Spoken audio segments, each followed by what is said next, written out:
నువ్వేమన్నావు? ఒక్కటే చెప్పావు, నేను అధికారంలోకి వచ్చే ముందు నేను ఈ రాష్ట్రంలో మద్య నిషేధం చేస్తాను పూర్తిగా అని చెప్పావు.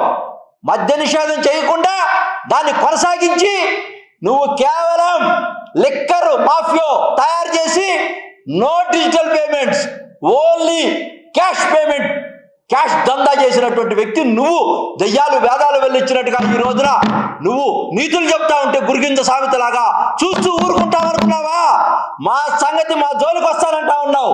బాబు గారు కూడా చెప్పారు, ఖబర్దార్ మేము చూస్తా ఊరుకోం, కానీ నీకులాగా అరెస్టులు చేయం, చట్టం తన పంతం చేసుకొని పోతాయి. తప్పకుండా జగన్మోహన్ రెడ్డి గారు నువ్వు మూల్యం చెల్లించుకోక తప్పదు. మీ నాయకులు అస్తవ్యస్తమైనటువంటి విధానంతో ఉన్నారు. ఇప్పటికైనా స్పష్టంగా రా. 3 రాజధానుల మాది కన్నా ఒక్కడున్నాడు జర్మనీలో చివరిగా, నేను చెప్తా ఉన్నాను. పిచ్చోడు నియంత కిమ్, ఆయన no pen no democracy, only gun. Mister Jaganmohan Reddy, the beauty of the డెమోక్రసీలో you are having with gun, that is a మావి గన్, మాయా గన్. క్లోజ్. ఈ రోజుతో నీ పూర్తిగా పతనం అయిపోయావు రాజకీయంగా.